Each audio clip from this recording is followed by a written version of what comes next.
So I wonder how you both felt, you know, the time that you described just now in the session, when you were trying to have a child together, and the whole process of IVF, and how difficult that must have been. And I was just thinking, there must have been so many feelings there. Concern about Rebecca's, your health, worries about the money, shock, disorientation, I mean, just so much. Do you want to say what it was like for you? How were you feeling? I think scared is probably a good one. Worry, obviously, but I had to like hide that because I didn't want to stress Rebecca out when she was so sick for such a long time, and I didn't want to be too upset about it or anything, because I think there was a certain amount of guilt there because you felt guilty? No, I think Rebecca did for a long time, because it was like her body, obviously, that rejected the stuff that you need to get pregnant.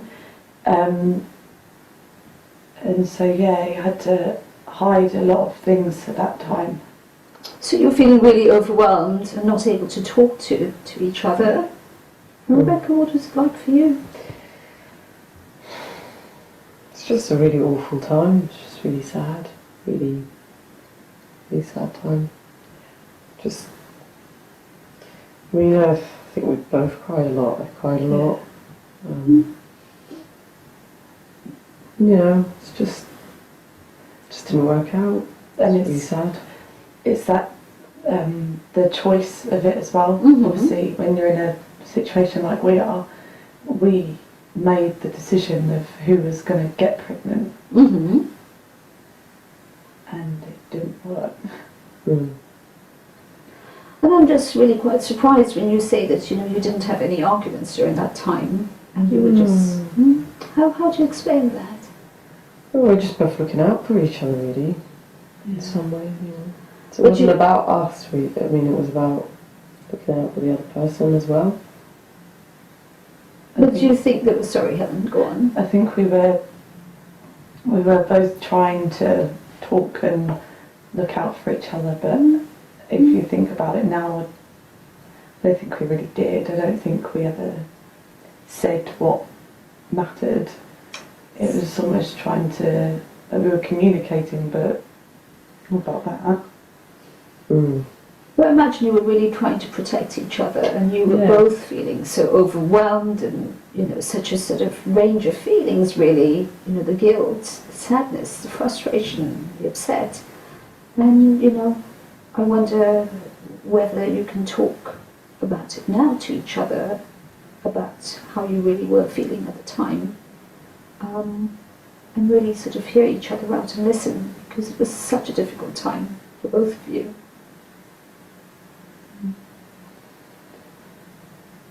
I was really, really scared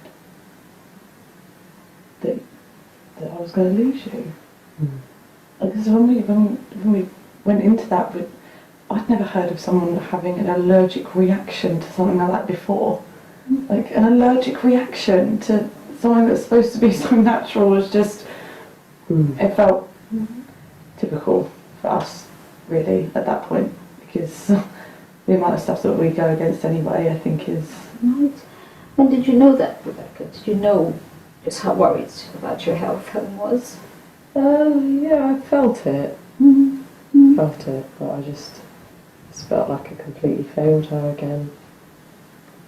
Couldn't even have a baby. Were you aware that that's how Rebecca was feeling, that she failed you? I knew that there would be guilt there, because, I mean, I felt guilty as well. Right. Because, like I said before, about it being the choice, that we chose her to do it, and then this awful thing happened to her and to us after that. But I didn't know that you felt like you failed. You would fail. Well, I was just struck by how much love there is between the two of you, and just how moving it is to hear the story, and how sometimes in situations like this, I think couples can kind of put up barriers or walls because you're almost trying to protect each other and yourselves from the strength of the feelings. I'm just really glad that you have a chance to share it with each other now.